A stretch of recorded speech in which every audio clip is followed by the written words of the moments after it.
साहब क्वेश्चन में दिए गया है in figure if A B perpendicular B C and angle A equal to angle C then the true statement is.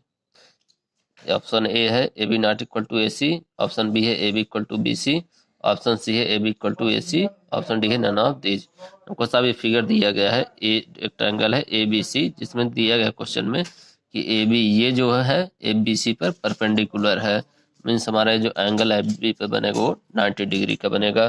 तब से साहब इसमें पूछा गया है कि angle A equal to angle C, ये एंगल और ये एंगल साहब हमको इक्वल दिया गया है। तब से पूछा गया है इसमें कि अगर यदि A B perpendicular B C पर है और angle A equal to angle C है तो हमारा जो स्टेटमेंट होगा, नीचे जो दिए गए हैं 4 ऑप्शन, इसमें से कौन सा स्टेटमेंट सही होगा। तो आइए इसको साफ सॉल्व करते हैं। तो यहाँ से लिखते हैं पहले सॉल्यूशन में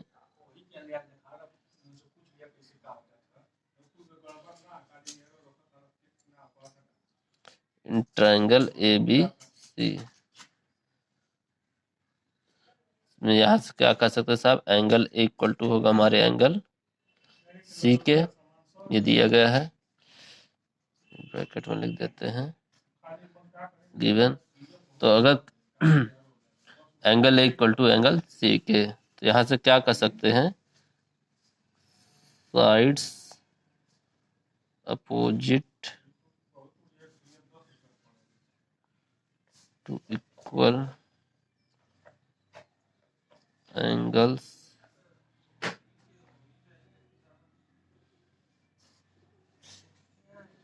are also equal।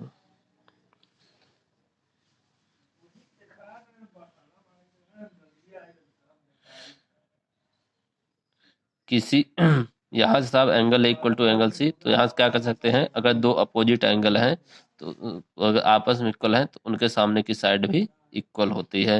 या फिर कह लें साहब कि दो अपोजिट साइड जो कि आपस में इक्वल हैं तो उनके सामने का एंगल भी आपस में इक्वल होता है। तो यहाँ से कर सकते हैं साहब, जैसे angle A equal to angle C से हम क्या कर सकते हैं कि angle A B equal to, ये एंगल ए के सामने की कौन साइड पड़ रही है, बी सी, और एंगल सी के सामने साइड ए बी। तो यहाँ से हम कह सकते हैं कि A B equal to B C होगा।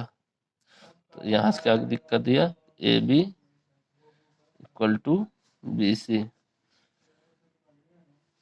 तो यहाँ से हमारा जो ऑप्शन होगा A B equal to B C, option B is the right answer.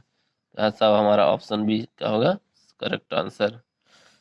यहाँ साहब हमने प्रॉपर्टी लगाई है कि किसी भी इस ट्रायंगल में कि side opposite to equal angles are also equal, तो वहाँ से हमने साहब A B equal to B C कर दिया है।